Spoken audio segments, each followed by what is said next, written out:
Final. Come championship bound, baby! Woo! Big love, baby! Woo!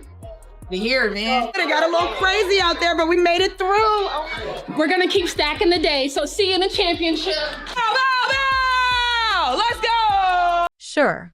Here's a word-by-word rewrite of your story, keeping the meaning, structure, and intensity the same, but using more unique wording throughout. I've preserved the narrative momentum and emotional beats while shifting sentence structure and vocabulary to avoid repetition. June 17th wasn't just a regular matchup. It was a reckoning. Think back to May 30th, when Jacy Sheldon and the Connecticut Sun left Sophie Cunningham and Sydney Colson lying hurt on the hardwood. No whistles. No consequences.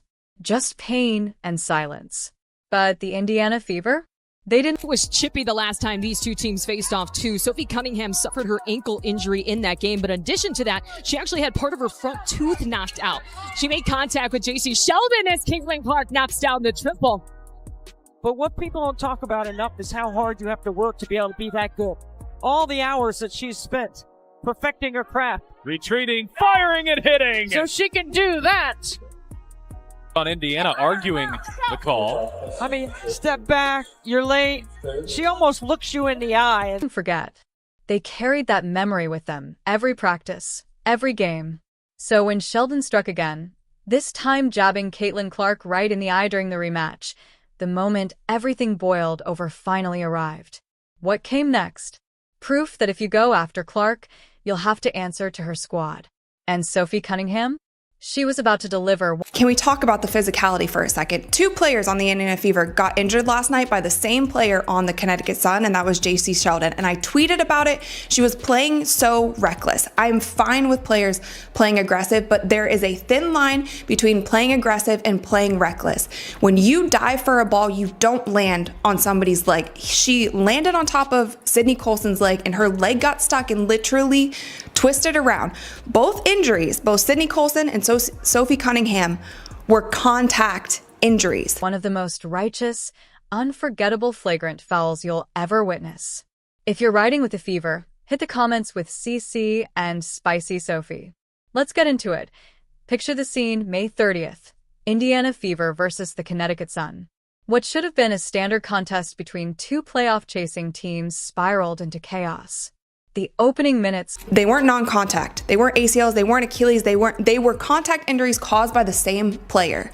And this kind of physicality that the WNBA they brag about. They say it's always been a physical league. That's just the heart of the It's not good basketball. And we've seen so many injuries. Paige Becker's out with a concussion. Rakia Jackson was out with a concussion. All of these injuries are contact plays. We've seen Caitlin Clark last year get chucked to the ground. We saw Angel Reese get clothesline chucked to the ground.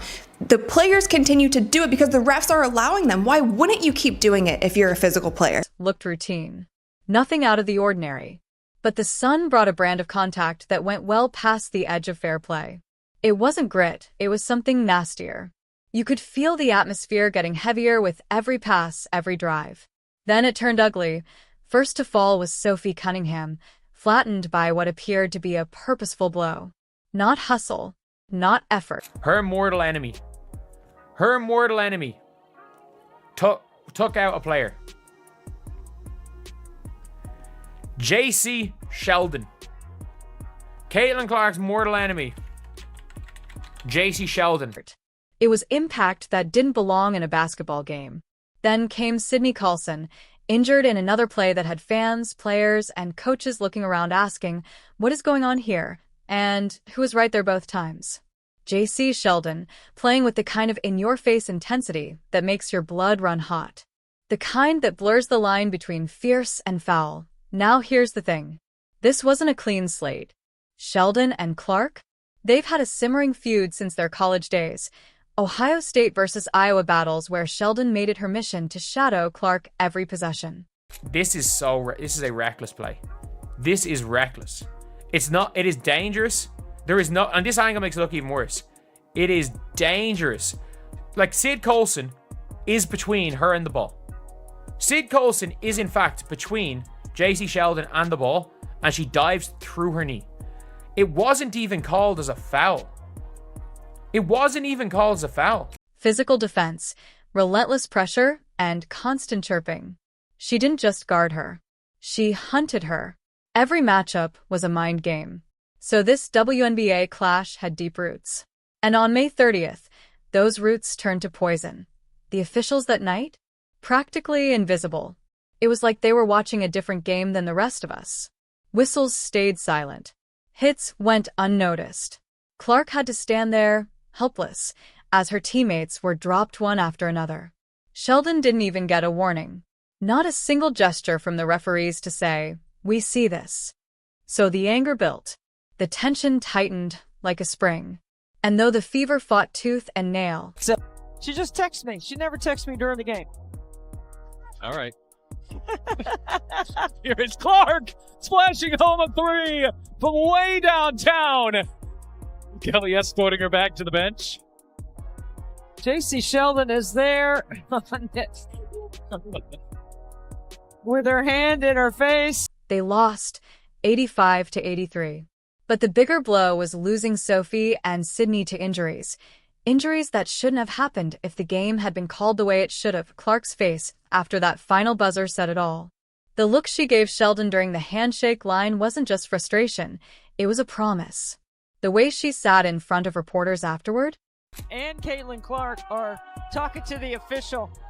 They're both going at it saying, hey, oh, there's a little extra right there. Uh-oh. Then Marina steps in to protect JC. Calm on the surface, but you could hear it in her tone. This wasn't finished. Not by a long shot. Indiana had receipts. And they were counting down the days. June 17th was circled in bold on every Fever calendar. Clark, back from a quad strain. Third quarter we go. They're trailing by 10. Keep an eye on her and Jacy Sheldon. Clark trying to back her down. Clark is okay. Sheldon, that was Clark, hitting her in the face. Clark is upset about that. Then everybody's upset about that. Marina Mabrey comes in. She decks Clark, tempers flaring on both sides. Had already made her return in spectacular fashion, dropping 32 points and taking down the then undefeated New York Liberty. That fire was back. But this game against Connecticut? This one was personal. Game 2 of her return. She hadn't forgotten. Not one detail. Not one foul. Not one smug glance. The way she entered the arena told you everything. Her walk onto the court, sharp, deliberate. Her gaze during warm-ups, locked in, scanning the Sun bench. This wasn't just another night under the lights. Not for Clark. Not for the Fever. Let me know if you want me to continue rewriting the... I mean, is that displacement? I think it is. Oh, and Marina Mabrey's going to get ejected. If the officials saw that, Marina Mabrey is going to get ejected. Well, they're going to go and look at it. Look at Mabrey. She's got a scar on one side, a scratch on one side of her face, a scratch on the other side. It's not from the game today. I asked her about it. She's always in the mix. There's a lot of contact here.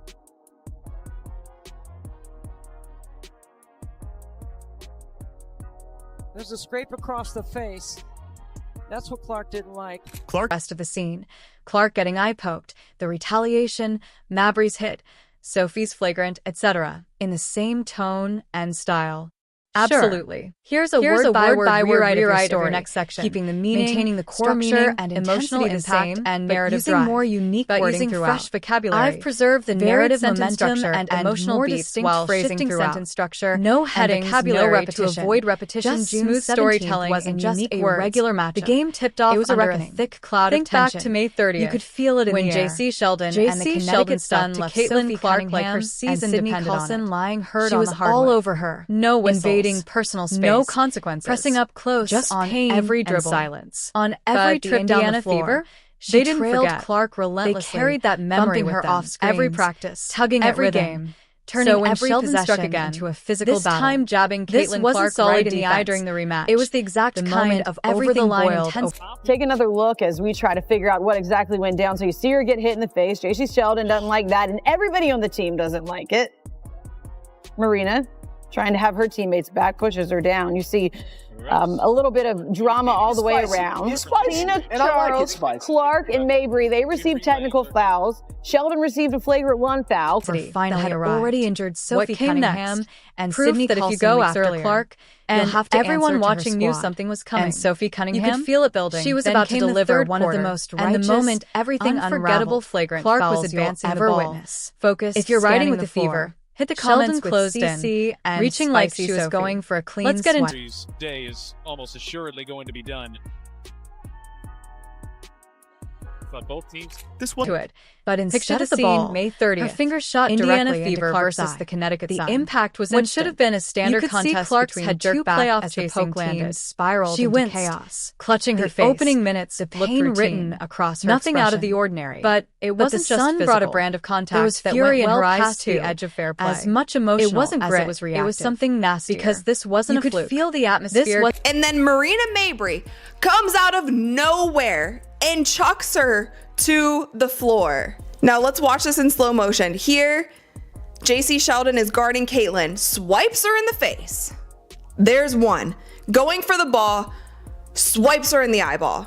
Caitlin's gonna have to start wearing goggles. And then Caitlin pushes her off of her, like, why are you still in my face?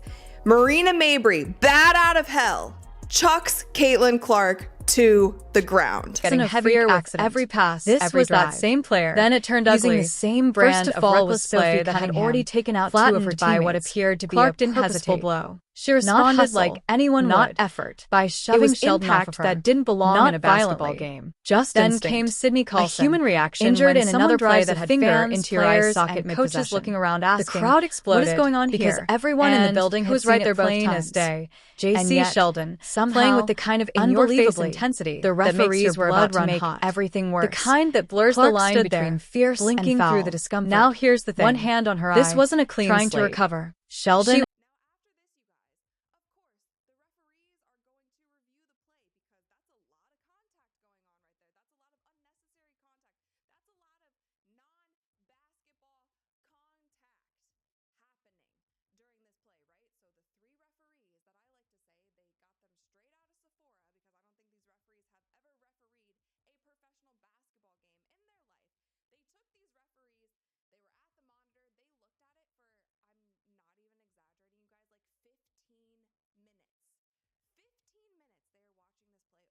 was the clear target of they've had a simmering feud since their college days. But instead of correcting versus Iowa battles where Sheldon reached for their whistle, shadow Clark and blew them against her. Physical defense swept through the relentless pressure. Fans turned toward the video boards. She didn't just guard her. Clearly showed Sheldon's finger jabbing Clark. Every matchup was a mind game. But the officials weren't swayed. So this WNBA clash had Clark. The announcers here are saying, of course, Marina Mabrey is going to get ejected because that was unwarranted. She literally came out of nowhere and chucked Caitlin Clark.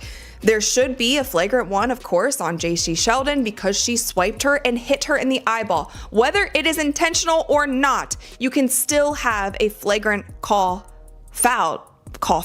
flagrant foul called on you, whether you are trying to intentionally hurt somebody or not.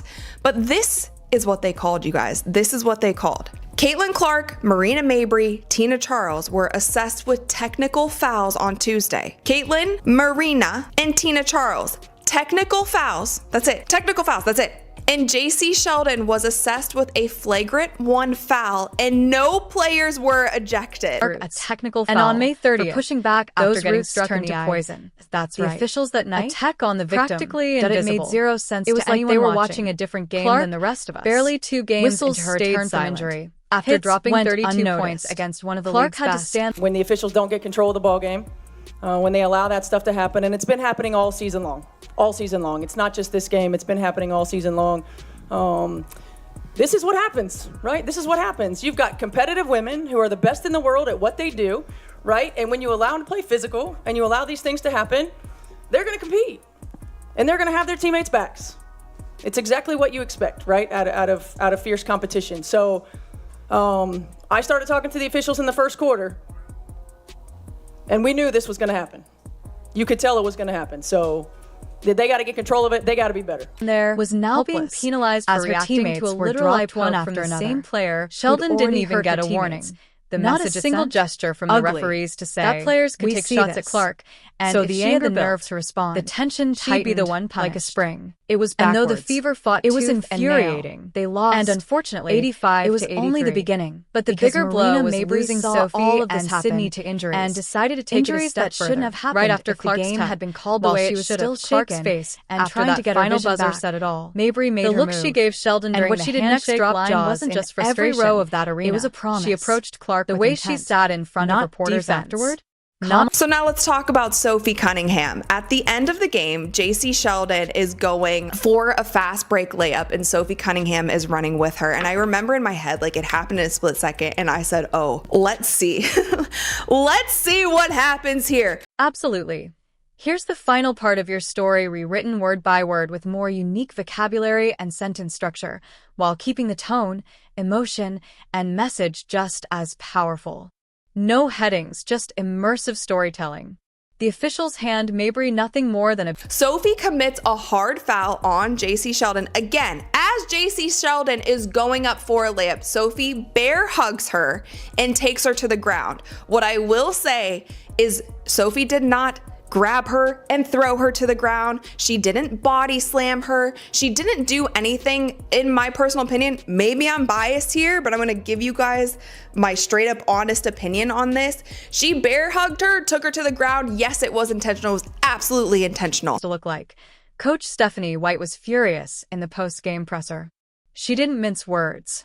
The message had been laid bare for everyone. The referees weren't going to shield Clark from cheap shots. So the Fever would take matters into their own hands. That's when Sophie Cunningham, sitting on the bench, quietly watching it all unfold, made a decision. A moment was coming, and she was going to make it count. Final minute on the clock.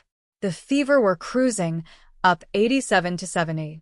The game was locked up. It was, to me, payback for what was happening the entire game. But she did it in a way that she wasn't going to injure Jacy. She was just making it known, like, if the refs aren't going to handle it, I will handle it. We'll take care of it, but this is not what you're going to do when you come into our house. It was an intentional foul. It was a hard foul. She brought her down.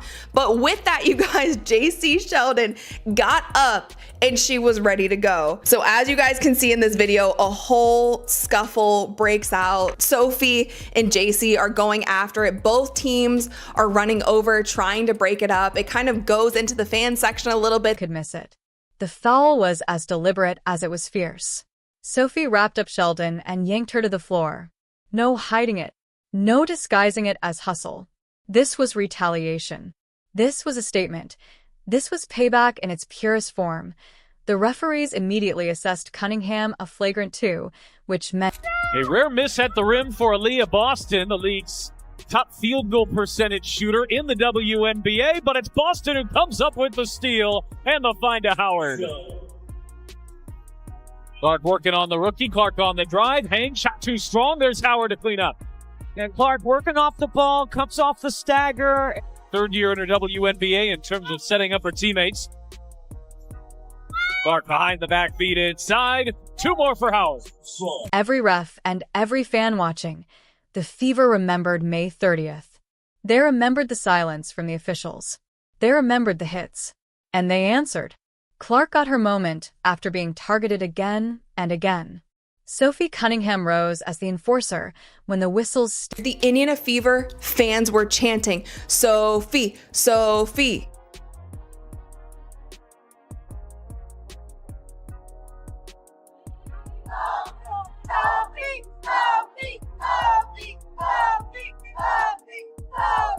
Sophie's jersey is going to sell out tonight. She's going to be in the All-Star game tonight just from this one play because she was standing on business. It wasn't a dirty play. It was an intentional foul and it was meant to send a message. It turned into a scuffle and I don't think anybody wanted that. Stayed silent. She became the embodiment of team loyalty in its rawest form because sometimes you won't be protected by the people in charge. But if you've got teammates like Sophie Cunningham, you'll never be left to stand alone. That's what June 17th was about. The Fever showed the world they're more than a young, talented squad. They're a unit that will fight for one another when things turn ugly. Oh, and Clark just took it away. It's a 2-on-1. Clark, bounce pass, pretty find, and Mitchell won't miss from there. When the league fails to respond, they make their own noise. That's what real chemistry looks like. With the final set for July 1st against the Minnesota Lynx, the Fever are charging into it with something even more valuable than momentum. They have trust. Unity. Backbone. And after watching how they handled adversity, 2025 is already shining bright for this team and its fan base. So when people say loyalty doesn't matter in pro sports, point them to this game. Point them to Sophie Cunningham. If you ride for the Fever, drop a CC and spicy Sophie in the comments. Smash that like button, hit subscribe, and turn on notifications so you don't miss what's coming next. This squad isn't done yet. Let me know if you'd like this turned into a video script or cut into a shorter social media version.